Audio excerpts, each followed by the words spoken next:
बिस्मिल्लाहिर्रहमानिर्रहीम अस्सलामुअलैकुम। Welcome to Taps online learning platform. Dear students, आज की इस वीडियो में हम डिस्कस करने जा रहे हैं क्लास 6 की साइंस का चैप्टर नंबर 8। जी स्टूडेंट्स, आज हम चैप्टर नंबर 8 स्टार्ट करने जा रहे हैं, which is energy and it's forms. यानी एनर्जी क्या है और इसकी फॉर्म्स कौन कौन सी होती हैं। तो चलिए स्टार्ट करते हैं हम चैप्टर। जी सबसे पहले है एनर्जी। ठीक है, energy makes change possible.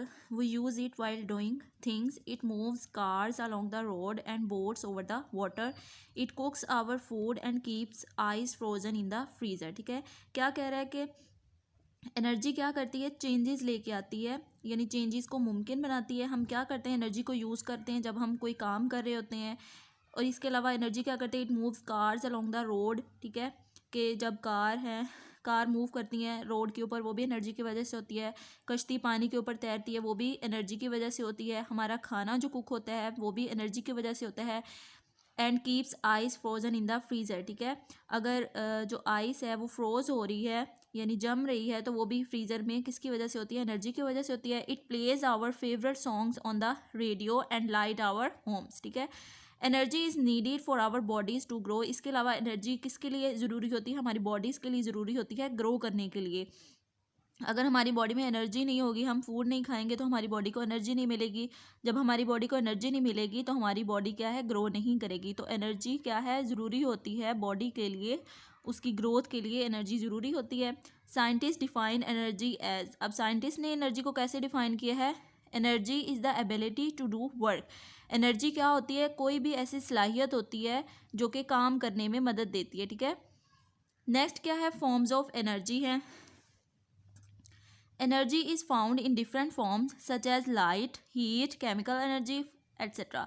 अब एनर्जी किस किस फॉर्म में प्रेजेंट होती है, डिफरेंट फॉर्म्स में प्रेजेंट होती है। वो फॉर्म्स कौन सी हैं, सच एज लाइट है, हीट हो सकती है, या फिर chemical energy. We can put all the forms of energy into two categories. अब कहते हैं कि ये जो सारी फॉर्म्स ऑफ एनर्जी है इनको हम दो कैटेगरीज में पुट कर सकते हैं। कौन कौन सी है, पोटेंशियल एंड काइनेटिक एनर्जी। ठीक है, अब सबसे पहले कौन सी है, पोटेंशियल एनर्जी है। ठीक है, potential energy is the energy that is stored in an object due to its position. ठीक है, पोटेंशियल एनर्जी कौन सी एनर्जी होती है, वो एनर्जी होती है जो कि किसी भी ऑब्जेक्ट के अंदर स्टोर हुई होती है। किसकी वजह से, ड्यू टू इट्स पोजीशन की वजह से। यानी ऑब्जेक्ट की कोई भी जो भी पोजीशन होगी उसके अंदर जो एनर्जी स्टोर हुई होगी वो कौन सी एनर्जी होगी, पोटेंशियल एनर्जी होगी। इसको हम लिखते कैसे हैं, पीई की फॉर्म में लिखते हैं, मीन्स पोटेंशियल एनर्जी।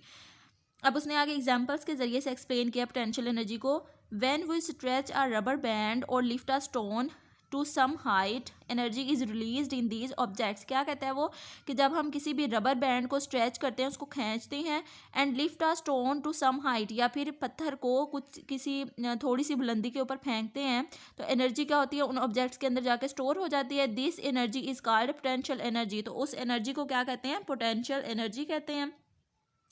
अब नेक्स्ट कहता है, a brick on the ground can not to do any work. यानी अगर ज़मीन के ऊपर एक पड़ी हुई ईंट है, ठीक है, वो पड़ी हुई है वहाँ पे, वो कोई काम तो नहीं कर रही, but when we raise the same brick energy is stored. लेकिन जब हम उसको, उस ईंट को उठा के ऊपर फेंकेंगे या ऊपर की तरफ उसको लेके जाएंगे, तो उसके अंदर एनर्जी स्टोर हो जाएगी।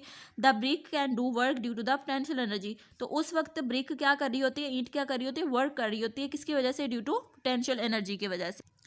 नेक्स्ट क्या है हमारे पास, the energy in the wound up spring of a toy car is potential energy. अब कहता है कि जो टॉय कार होती है, जो खिलौनों वाली कार होती है, उसके स्प्रिंग के अंदर भी जो एनर्जी होती है वो पोटेंशियल एनर्जी होती है। The energy can cause the toy car to move. ठीक है, तो वो एनर्जी क्या करती है, टॉय कार को मूव करने में हेल्प करती है। When we put a stone in the sling of a catapult and stretch its rubber, potential energy stores in it. अब कहते हैं कि जब हम किसी भी स्टोन को, कैटापुल्ट कहते हैं, कैटापुल्ट कहते हैं गुलेल को। ठीक है, जब हम कहते हैं कि वो कह रहे हैं कि कैटापुल्ट गुलेल के अंदर जब हम एक स्टोन को पुट कर देते हैं और उसकी रबर को स्ट्रेच करते हैं, खींचते हैं, तो उसके अंदर पोटेंशियल एनर्जी स्टोर हो जाती है। This energy can throw away the stone. और फिर ये एनर्जी क्या करती है, स्टोन को दूर तक फेंकने में मदद करती है। The hands of mechanical watch move due to the potential energy stored in its spring. जो घड़ी के अंदर होते हैं, हैंड्स होते हैं जो घड़ी के, वो भी किसकी वजह से मूव कर रहे होते हैं, पोटेंशियल एनर्जी की वजह से, जो उसके अंदर स्टोर हुई होती है उसके स्प्रिंग के अंदर। अब कहते हैं कि पोटेंशियल एनर्जी की भी काफ़ी ज़्यादा फॉर्म्स होती हैं। There are several different forms of potential energy. कौन कौन सी हैं? केमिकल एनर्जी है सबसे पहले। Chemical energy is a form of potential energy, it is stored in food, batteries and fuel such as coal, petrol, natural gas. अब वो क्या कह रहे हैं, कहते हैं कि जो पोटेंशियल एनर्जी केमिकल एनर्जी होती है, ये पोटेंशियल एनर्जी की फॉर्म होती है। अब ये स्टोर किस में हुई होती है? फूड में, बैटरीज में और फ्यूल्स में, जैसे कि कोल है, पेट्रोल है एंड नेचुरल गैस है।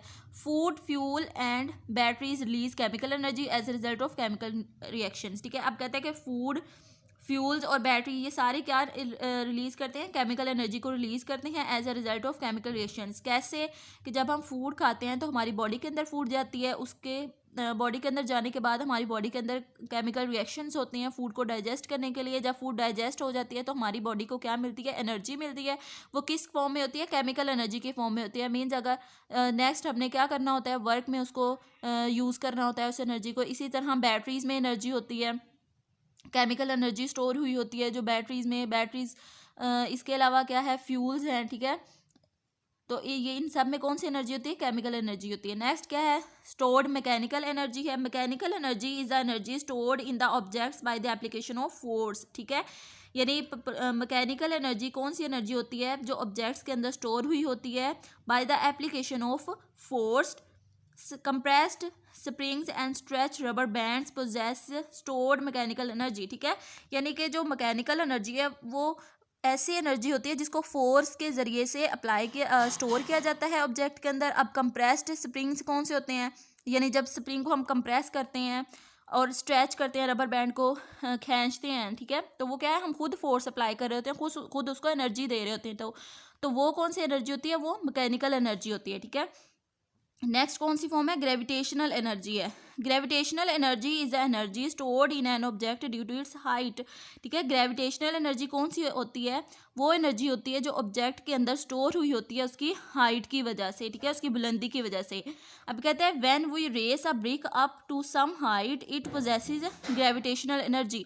कि जब हम ब्रिक को रेस करते हैं, ईंट को किसी थोड़ी सी बुलंदी तक फेंकते हैं, तो वो क्या पोजेस करती है? उसमें कौन सी एनर्जी होती है? ग्रेविटेशनल एनर्जी होती है, यानी जो उसे ज़मीन की तरफ से मिल रही होती है। नेक्स्ट है nuclear energy. Nuclear energy is the energy stored in the nucleus of an atom. Nuclear energy कौन सी होती है? वो एनर्जी होती है जो एटम के न्यूक्लियस के अंदर स्टोर हुई होती है। Very large amount of energy can be released when a nucleus of an atom splits. अब कहता है कि जब एटम का न्यूक्लियस स्प्लिट हो जाता है, टूट जाता है, तो बहुत ज़्यादा अमाउंट ऑफ एनर्जी क्या होती है? उसमें से रिलीज होती है। ठीक है, ये थी कुछ फॉर्म्स एनर्जी की, हमने डेफिनेशन डिस्कस की है। इसके अलावा हमने उसकी फॉर्म्स को डिस्कस किया है कि काफ़ी ज़्यादा उसकी डिफरेंट फॉर्म्स होती हैं, उनको 2 कैटेगरीज में रखा गया है, पोटेंशियल और काइनेटिक एनर्जी। नेक्स्ट हमने पोटेंशियल एनर्जी को डिस्कस किया और आगे उसकी कुछ फॉर्म्स को डिस्कस किया है।